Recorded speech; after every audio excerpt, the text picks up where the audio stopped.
ناظرین کرام، آج کی اس ویڈیو میں ہم واقعہ مباہلہ آپ کی سماعتوں کو ہدیہ کریں گے۔ اس واقعے کو سننے کے لیے آپ ہمارے ساتھ رہیں۔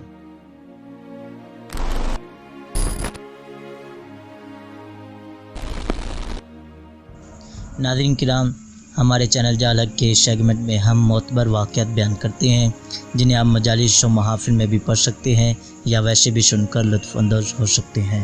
ناظرین کرام، اس واقعے کو ہم نے جس کتاب سے اخذ کیا ہے، اس کتاب کا نام اور واقعے کا حوالہ ہم نے نیچے ڈسکرپشن میں دے دیا ہے، آپ وہاں سے دیکھ سکتے ہیں۔ ناظرین کرام، واقعہ شروع کرنے سے پہلے ہم آپ کو بتاتے چلیں کہ یہ مباہلہ کسے کہتے ہیں۔ دیکھیں، مباہلہ کا جو روٹ ورڈ ہے وہ باہلہ ہے، اور صاحب القاموس اس کے بارے میں لکھتے ہیں اس کا مطلب ہے لعنت کرنا یا لعنت بھیجنا۔ مفسرین نے لکھا ہے کہ مباہلہ باہل سے ہے، یعنی اس کا مطلب کیا ہے، کسی چیز کی دیکھ بھال کرنا بغیر اپنی حالت پر چھوڑ دینا، نفرت کرنا، اللہ کی رحمت سے دور اپنے حال پر چھوڑ دینے کے لیے بد دعا کرنا، اور بعض نے لکھا کہ الابتہال سے عاجزی سے دعا کرنا ہے۔ ناظرین کرام، یہ عظیم الشان واقعہ کے مشہور ترین واقعات میں سے ہے۔ جس دن یہ واقعہ ہوا اس دن سے لے کر آج تک یہ معروف ترین واقعہ ہے۔ اس کے مصادر اور مدارک کے پیش کرنے کی ضرورت نہیں، سوائے چند ایک مفسرین کے تمام محدثین نے اس کا واقعہ کا ذکر فرمایا۔ ناظرین کرام، تمام مفسرین نے جس آیت مجیدہ کے ذیل میں اس واقعے کا تذکرہ کیا ہے وہ سورہ آل عمران کی آیت نمبر 61 ہے، اور خدا رب العزت نے قرآن مجید میں ارشاد فرمایا اسی آیت میں، فَمَنْ حَاجَّكَ فِيهِ مِنْ بَعْدِ مَا جَاءَكَ مِنَ الْعِلْمِ فَقُلْ تَعَالَوْا نَدْعُوا أَبْنَاءَنَا وَأَبْنَاءَكُمْ وَنِسَاءَنَا وَنِسَاءَكُمْ وَأَنفُسَنَا وَأَنفُسَكُمْ ثُمَّ نَبْتَهِلْ فَنَجْعَلْ لَعْنَةَ اللَّهِ عَلَى الْكَاذِبِينَ۔ ناظرین کرام، یہ آیت تاریخ اسلام کے ایک نہایت اہم واقعے کی طرف اشارہ کر رہی ہے جو واقعہ مباہلہ کے نام سے مشہور ہے، اور داعی اسلام کی حقانیت کی ایک واضح اور ناقابل تردید دلیل ہے۔ تمام مفسرین و محدثین متفق ہیں کہ یہ آیت رسول اکرم صلی اللہ علیہ وآلہ وسلم پر اس وقت نازل ہوئی جس وقت حضرت عیسیٰ پر رسول اکرم صلی اللہ علیہ وآلہ وسلم اور نصارہ کے درمیان مکالمہ ہو رہا تھا۔ ناظرین کرام، واقعہ مباہلہ مفسرین کچھ اس طریقے سے بیان کرتے ہیں کہ فتح مکہ کے بعد غلبہ اسلام کا دور شروع ہوا اور اسلام نے جزیرہ نما عرب سے باہر پھیلنا شروع کیا۔ چنانچہ ہرقل روم، کسرائے ایران، مقوقس، حارث شاہ ہیرا، شاہ یمن اور شاہ حبشہ تک اسلام کی دعوت پہنچ گئی۔ نجران کے مسیحی ان حالات سے نہایت پریشان تھے، اتنے میں ان کے پاس رسول اللہ صلی اللہ علیہ وآلہ وسلم کی طرف سے دعوت اسلام پہنچ گئی۔ نجران کے مسیحی پادریوں میں بے چینی پھیل گئی، ان کے ارباب حل سردار ان قبائل جمع ہو گئے اور اسلام سے بچنے کی تجاویز غور کرنے لگے۔ اسی گرما گرم بحث میں کچھ لوگ اسلام کے حق میں موقف رکھتے تھے، لیکن اکثر لوگ اسلام کے خلاف سخت موقف رکھتے تھے۔ ناظرین کرام، اسی ضمن میں علامہ بہقی نے دلائل میں رسول اکرم صلی اللہ علیہ وآلہ وسلم نے اہل نجران کے پاس ایک خط روانہ کیا جس کا مضمون ہے، ابراہیم و اسحاق اور یعقوب کے معبود کے نام سے محمد رسول اللہ صلی اللہ علیہ وآلہ وسلم کی طرف سے نجران کے اسقف اور اہل نجران کے نام، اگر تم اسلام قبول کر لو تو میں ابراہیم و اسحاق و یعقوب کے معبود کی حمد بجا لاؤں، اما بعد میں تمہیں دعوت دیتا ہوں کہ تم بندوں کی سرپرستی سے نکل کر اللہ کی سرپرستی اختیار کرو، اور اگر تمہیں یہ منظور نہ ہو تو پھر جزیہ دو، اور اگر جزیہ بھی منظور نہ ہو تو تم سے اعلان جنگ کیا جاتا ہے۔ ناظرین کرام، جب یہ خط اسقف کو ملا تو وہ گھبرا گیا۔ اس نے نجران کے ایک شخص شرحبیل بن وادہ کو بلایا، رسول اکرم صلی اللہ علیہ وسلم کا مکتوب اس کے سامنے رکھا۔ اس نے آن حضرت صلی اللہ علیہ وآلہ وسلم کا خط پڑھا۔ اسقف نے اس سے کہا، تمہاری کیا رائے ہے؟ شرحبیل نے جواب دیا کہ آپ جانتے ہیں کہ اللہ نے ذریت اسماعیل میں نبی بھیجنے کا وعدہ کیا تھا، عین ممکن ہے کہ یہ شخص وہی نبی موعود ہو۔ میں نبوت کے متعلق کوئی رائے دینے سے قاصر، البتہ اگر کوئی دنیاوی معاملہ ہوتا تو میں اس کے لیے آپ کو مشورہ بھی دیتا اور جدوجہد بھی کرتا۔ چنانچہ السید اور العاقب اپنے مذہبی پیشوا ابو حاتم کی میت میں 14 رکنی وفد اور 70 افراد کے ہمراہ یثرب کی طرف روانہ ہوئے۔ یہ لوگ نہایت نفیس لباس زیب تن کیے، نہایت تذکر و احتشام کے ساتھ شہر مدینہ میں داخل ہوئے۔ اہل مدینہ کا کہنا تھا، ما رأینا وفدا اجمل من ہؤلاء، ہم نے ان سے زیبا ترین وفد نہیں دیکھا تھا۔ چنانچہ جب مسجد نبوی میں داخل ہوئے تو ان کی عبادت کا وقت آ گیا۔ ناقوس بجا اور انہوں نے مشرق کی طرف رخ کر کے عبادت شروع کر دی۔ لوگوں نے روکنا چاہا لیکن حضور اکرم صلی اللہ علیہ وآلہ وسلم نے منع فرمایا۔ ناظرین کرام، صحابی الکوثر لکھتے ہیں کہ انہیں 3 دن تک مہلت دے دی گئی۔ 3 روز کے بعد حضور اکرم صلی اللہ علیہ وآلہ وسلم نے انہیں اسلام قبول کرنے کی دعوت دی تو انہوں نے کہا کہ مسیح کے بعد آنے والے نبی سے متعلق تورات میں موجود تمام اوصاف آپ کے اندر موجود ہیں، سوائے ایک صفت کے جو سب سے اہم ہے، وہ یہ ہے کہ آپ مسیح کو برا بھلا کہتے ہیں، ان کی تکذیب کرتے ہیں، انہیں بندہ خدا کہتے ہیں۔ حضور نے فرمایا، میں مسیح کی تصدیق کرتا ہوں، ان پر ایمان لاتا ہوں اور گواہی دیتا ہوں کہ وہ نبی اور مرسل اور عبد خدا تھے۔ اس وقت کے چند افراد نے کہا، کیا وہ مردوں کو زندہ نہیں کرتے تھے، مادرزاد اندھوں کو بینائی نہیں دیتے تھے اور برص کے مریضوں کو شفا نہیں دیتے تھے؟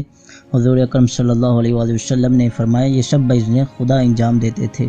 ناظرین کرام، آیت اللہ قزوینی اس واقعے کے بارے میں لکھتے ہیں کہ اس وقت کے راس و رئیس اشکف نے آپ سے پوچھا، عالی جناب حضرت موسیٰ کے والد کا نام کیا تھا؟ پیغمبر گرامی نے ارشاد فرمایا، عمران۔ اس نے پوچھا، حضرت یوسف کے والد کا نام کیا تھا؟ آپ نے فرمایا، یعقوب۔ پھر اس نے پوچھا، میرے والدین آپ پر قربان جائیں، آپ کے والد گرامی کا نام کیا ہے؟ آپ نے فرمایا، حضرت عبداللہ۔ اسی دوران پیغمبر خدا خاموش ہو گئے۔ اسی دوران جبرائیل امین نازل ہوئے اور یہ پیغام دیا، ہوا روح اللہ و کلمتہ، عیسیٰ اللہ کی روح ہے اور اس کا کلمہ ہے۔ اشکف نے پوچھا، آپ کی گفتگو کا مفہوم یہ ہے کہ روح بغیر جسم کے ہوتی ہے؟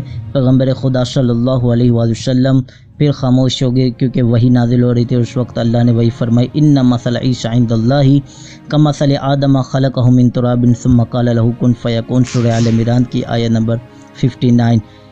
اللہ نے ارشاد فرمایا، حضرت عیسیٰ کی مثال اللہ کے نزدیک آدم کی سی ہے۔ اللہ نے جب اسے مٹی سے پیدا کیا تو فرمایا وجود بن جا، تو وہ وجود بن گیا۔ ناظرین کرام، اشکف یہ سن کر اپنی جگہ سے اٹھا اور کہا، اے محمد صلی اللہ علیہ وآلہ وسلم، ہم نے ایسی بات نہ تورات میں پڑھی ہے اور نہ انجیل و زبور میں۔ جب اس نے یہ کہا تو اس وقت یہ آیت نازل ہوئی کہ خداوند متعال نے ارشاد فرمایا، فمن حاجک فیہ من بعد ما جاءک من العلم فقل تعالوا ندعو ابناءنا وابناءکم ونساءنا ونساءکم وانفسنا وانفسکم ثم نبتہل فنجعل لعنت اللہ علی الکاذبین۔ اللہ نے اس آیت مجیدہ میں سورہ آل عمران کی جو آیت نمبر 61 ہے، اس میں ارشاد فرمایا، اے رسول آپ کہہ دیں، آؤ ہم اپنے بیٹوں کو بلاتے ہیں اور تم اپنے بیٹوں کو بلاؤ، ہم اپنی عورتوں کو بلاتے ہیں اور تم اپنی عورتوں کو بلاؤ، ہم اپنے نفسوں کو بلاتے ہیں، تم اپنے نفسوں کو بلاؤ، پھر دونوں فریق اللہ سے دعا کرے، جو جھوٹا ہو اس پر اللہ کی لعنت ہو۔ یہ سن کر اس وفد کے سربراہوں نے کہا، علی جناب آپ کی یہ باتیں ہم پر بھاری ہیں کہ حضرت عیسیٰ خاک سے پیدا ہوئے۔ آپ کی یہ دعوت مباہلہ جس سے ہم دونوں میں سے کسی کو حقانیت واضح اور روشن ہو، یہ منصفانہ اقدام ہے، اس عمر کے لیے آپ دن مقرر فرمائے۔ پیغمبر اسلام نے ارشاد فرمایا، انشاءاللہ کل صبح کی نماز کے بعد ہوگا۔ ناظرین کرام، آیت اللہ قزوینی اور صاحب الکوثر تفسیر شیخ محسن نجفی صاحب نے بیان کیا کہ شرحبیل نے اپنے ساتھیوں سے کہا، وہ شخص آ رہا ہے، اگر یہ واقعی نبی مرسل ہے اور ہم نے اس سے مباہلہ کیا تو روز زمین کے تمام عیسائی ہلاک ہو جائیں گے، اور اگر یہ بڑی جمعیت کی معیت میں جاہ و جلالت کے ساتھ شاہانہ انداز میں نکلتے ہیں تو کامیابی تمہاری ہے، اگر تواضع کے ساتھ چند ہی لوگ ساتھ نکلتے ہیں تو یہ انبیاء کی سیرت اور ان کے مباہلے کا انداز ہے، اس صورت میں تمہیں مباہلہ سے گریز کرنا چاہیے۔ ناظرین کرام، 24 ذی الحجہ کی صبح طلوع ہوئی اور حق و باطل میں ہمیشہ کے لیے فیصلہ کن دن آ گیا۔ رسول خدا صلی اللہ علیہ وآلہ وسلم نے حکم دیا کہ 2 درختوں کو کاٹ کر ان کی درمیانی جگہ کو جھاڑ دو اور صاف کرو۔ صبح ہوئی تو ان دونوں درختوں پر ایک سیاہ کے ساتھ چادر خیمے کی شکل میں ڈال دی گئی۔ نجرانی وفد میں السید اور العاقب اپنے دونوں بیٹوں کی میت میں نکلے۔ وفد کے دیگر ارکان یعنی قبائل کے سردار بھی بہترین لباس زیب تن کیے نہایت تذکر و احتشام کے ساتھ ہمراہ تھے۔ دوسری طرف رسول اللہ صلی اللہ علیہ وآلہ وسلم نے حسنین کا ہاتھ پکڑے نکلے، پیچھے حضرت فاطمہ اور ان کے پیچھے حضرت علی علیہ السلام تھے۔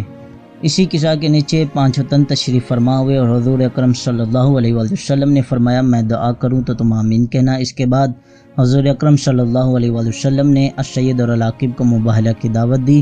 ان دونوں نے عرض کی، آپ کن لوگوں کے ساتھ لے کر ہمارے ساتھ مباہلہ کر رہے ہیں؟ حضور اکرم صلی اللہ علیہ وآلہ وسلم نے ارشاد فرمایا، بِأَهْلِكُمْ بِخَيْرِ أَهْلِ الْأَرْضِ، میں اہل زمین میں سب سے افضل ترین لوگوں کو ساتھ لے کر تمہارے ساتھ مباہلہ کر رہا ہوں۔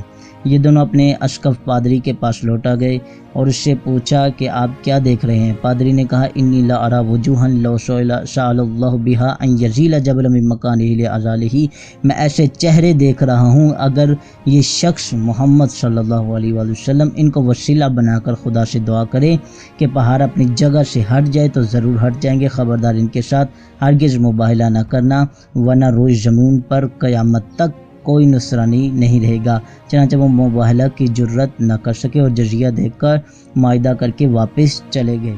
ناظرین کرام، آئندہ کی ویڈیو کو دیکھنے کے لیے ہمارے چینل کو سبسکرائب کریں اور بیل آئیکن پر کلک کریں تاکہ ہماری آنے والی ویڈیو بھی آپ تک پہنچتی رہے۔